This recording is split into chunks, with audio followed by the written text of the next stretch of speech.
Economic history and why you should care. Now, this is Lost in Transformation by Sambit de Blanche. It gives a bit of economic history across the board, specifically about the America and Russian Cold War briefly, and how that in turn affected South Africa and the situation that happened in 1994, which is when we got our freedom, liberation, whatever the case may be, whatever you want to call it.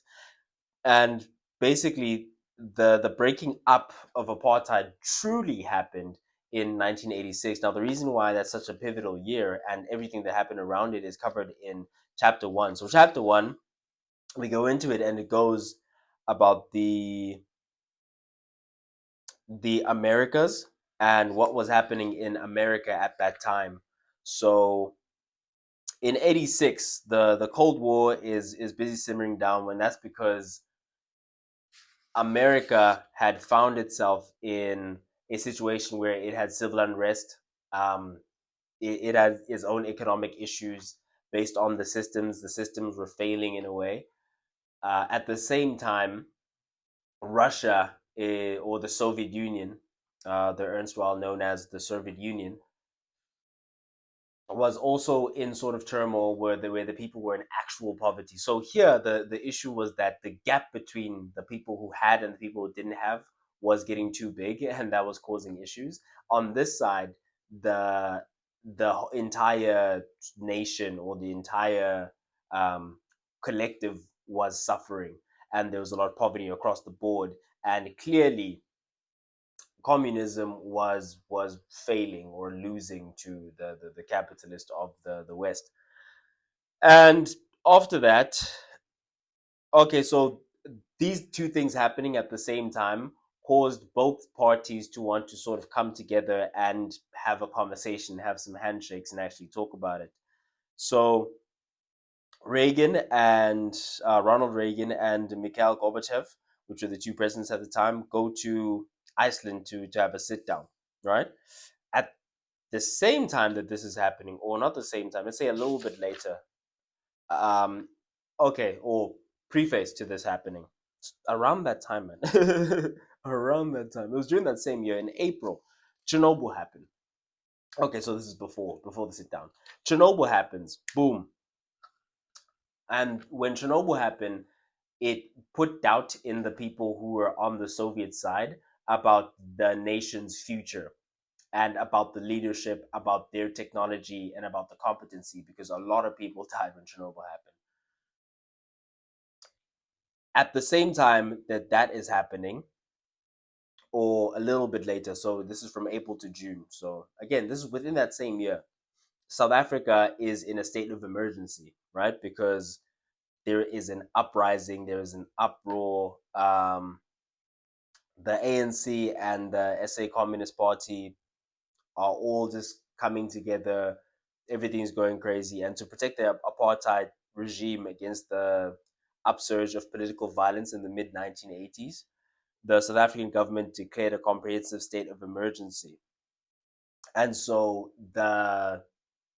let's just say the police force were using more than necessary force to kind of punch back. But the thing is that the ANC and the other parties that were involved were also weaponized, thanks to Russia. That comes back into play later on. But because of this now outward violence that the National Party is doing on the Bantu people around the world, a comprehensive anti-apartheid thing begins to happen where people are beginning to defund South Africa and not involve them in any sport, and really pull away from what they're doing to tell them, hey, stop, or we're just not going to negotiate with you. We're not going to be able to work with you if you're going to behave in this way, South Africa. Stop it. And in October, so June, state of emergency. October, a comprehensive anti-apartheid act in the American Congress. So the people decide enough is enough. We are, or the government rather, decides enough is enough. We're also joining everyone else. We're pulling out from South Africa. Reagan says no. let's not do that. And he overrules, because he's president, his words kind of final. He says, no, we're not doing that.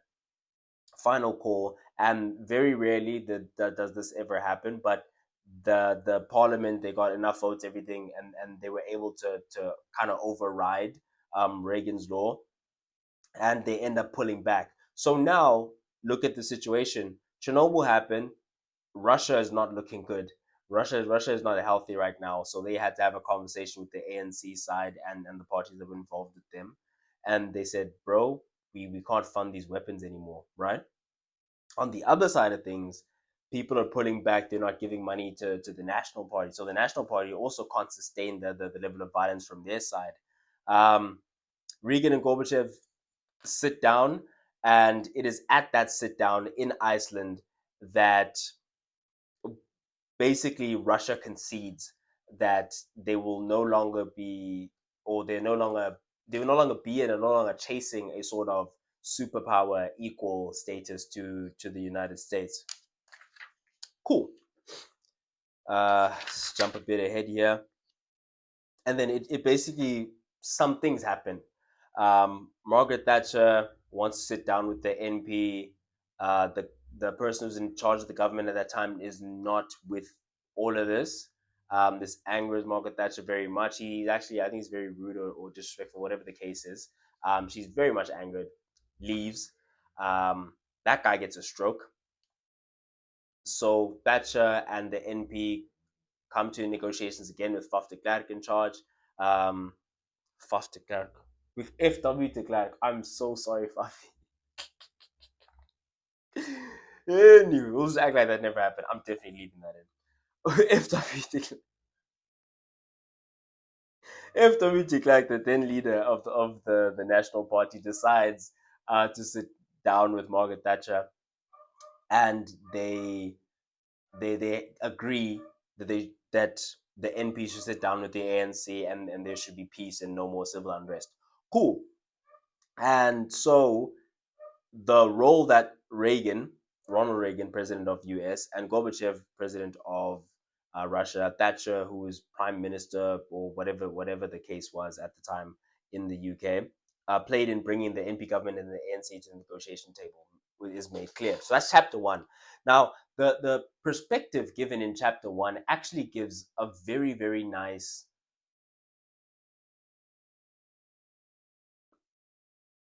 context to, because in South Africa, let me also give a bit of context here. In South Africa, there is sometimes a thing of thinking that Nelson Mandela sold us out. The ANC was not true to, and I in part sort of held that same belief that, hey, at the end of the day, but in my mind, it was more so like, listen, a compromise had to be made, which is, listen, the dream is we're gonna take this whole thing back. They got halfway. They got us free. I'm like, hey, I'll take it. You know what I'm saying? And if you look at Doug Nelson, where he was at that time, and I was sure that in terms of our resources and whatever the case is, we probably couldn't sustain war for a very long time. In my mind, I'm like, listen, we can't sustain the civil war for a very long time, and surely the best move on the chessboard seems to be, okay, let's take what we can get for now, resettle, and at a later date, perhaps our children will strategize, come back and take it back at a later stage, or we'll see a better way forward. But whatever the case may be, but in my mind, that just seemed to him to be the best move on the chessboard. That being said, basically this gives a context of, yes, my suspicions were correct. There was a lack of resources from the ANC side, but what this also gave is, even from the National Party side, the reason that they were willing to come here, sit down, is because their resources weren't allowing them to continue with this war either. So, as well as debunking the myth of, oh, the Cold War ended and therefore apartheid ended, it's more so, well, no, the Cold War ended And the reasons why the Cold War ended downstream led to a defunding of both sides and the civil war in South Africa ending.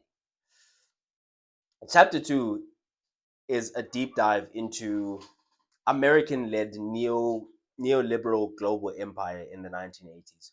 So after the Second World War, America becomes very wealthy, I'll say, because of the roles that they played for all the countries that they were involved with, etc. They're able to get themselves in a very, very good position. And this was known as the Roaring Twenties.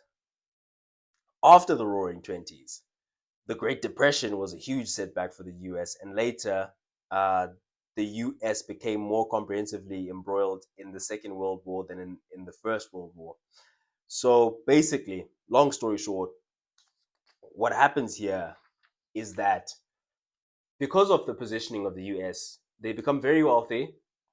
When that stops happening, the overspending or the sudden dip in the resources coming in leads to the depression.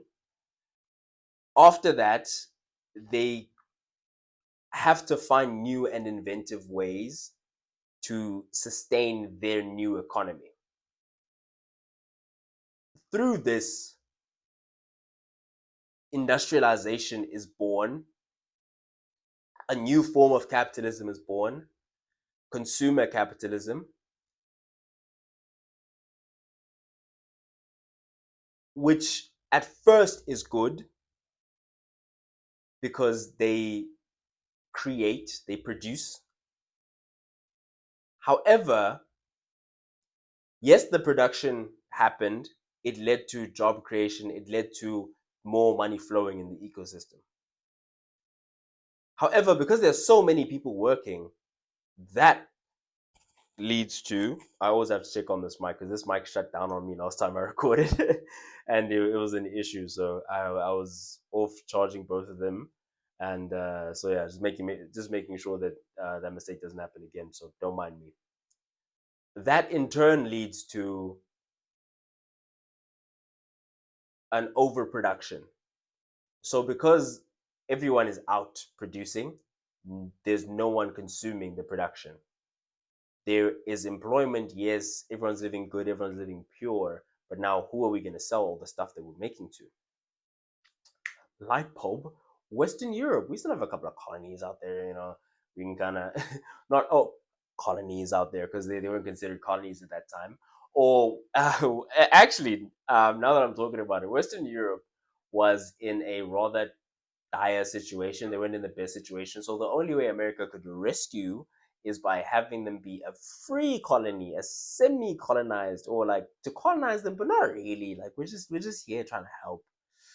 And they end up Americanizing that part of Europe, which did not sit well with the rest, by the way, because they're very stiff, stuck in their ways, uptight, and such things. Before that happens, they do the mass production, no one to sell to. America decides, let's use propaganda to sort of brainwash our people into becoming more consumerist, becoming a consumer culture, because they still had the European idea of, no, I'm going to work, I'm going to get wealth, I will hold my wealth, I will buy land, I will get into the higher echelon in by becoming a landowner myself and breaking into the upper class that way. So they had to brainwash them into no longer thinking in that way and thinking more so in, let's not worry about their base needs. Let's convince ourselves that we need these other things. And so they did. They convinced them. And then boom, economy goes up again. But then it turns into a thing where, okay, now we're overproducing. Like economy is good, everything's pure, people are working, people are producing, people are consuming, everything's nice, everything's pure, the economy is working, but now there's overproduction again. It's like what to do? Then that Western Europe idea comes in. They end up giving them the same rhetoric that they fed their own people, and so they start consuming as well. And in the beginning, the rest of Europe was thinking to themselves, this is just that Americanism, that over consumer cult. They just didn't want to get into it, right? They were a bit of stiffs about it, but eventually they get worked around. Now, the thing about this capitalism thing is it's a sort of insatiable beast, right? Because the more there is, the more you have to make. But eventually, the more you make, eventually, if you keep having to supply due to the need for jobs, then the demand will eventually decrease. And you will eventually have no one to sell to, and you'll eventually keep producing with no one to give it to, right? And so they turn now to third world countries, let's say. Um, they turn to the south. They turn to southern countries, and by southern, I don't mean southern hemisphere. I mean countries that were outside of the westernized. So we can talk about your America, your Europe, and we can talk about South. We're referring to Asia, India, and Africa, and then obviously the others, like some of the islands, stuff like that. So first they go to the Asia, India, because these were already previously industrialized colonies or places, right? And because they were previously industrialized, they already had a sort of backbone. So you could plug and play, basically. They could plug their own sort of industries within the places where the nation's industries used to be, and they can start producing. And the people they will start consuming. Awesome. Everything's nice, everything's pure, until they have the great idea at the time of let's use the people from there as cheaper labor in order to produce more of this stuff easier, because there's a lot more of them than there are of us. And we can also use them to make this stuff for us to consume. This is fantastic. They do it. Here the issues come. Now, because it is so much easier and cheaper to produce the things across the border, the production inside the border slows down. Initially, this is not an issue because, oh, we have those people, they're working, mush, mush. They make the thing, we use the thing. It's awesome. The jobs. Eventually, because if America is no longer industrialized, they are consuming, they're importing, they have this consumer culture, but there is no internal production in order to sustain it. There's no sustenance from their own, and that creates a consumer debt. For me, understanding that was very pivotal to me understanding, because I never really like America says they're in debt all the time. And we never really understand it because we're like, no, man, that's America. That's the superpower. That's how are they in debt? You know, if they're in debt, what about us? You know? And then you realize why that is the case, that side. It is because of that consumer culture that they created, and then the exportation, or rather importation, of goods and exploitation of the other nation's workforce. And mind you, these were the countries that were already sort of previously industrialized. The true exploitation happened to the countries that weren't industrialized already, because they used some of their own funds to create these sort of plants and whatever the case is, and for the training and for this and the that. And from that, true exploitation came. And that's when we sort of moved from, beautifully put here, the criminalized global structures and the criminalization of the apartheid regime was replaced by the criminalization of the system by the American led global capitalism. Meaning, we now found ourselves in a place where, yo, again, a lot happened that I sort of skipped through, including Ronald Reagan went off the gold standard, which made money more cheap.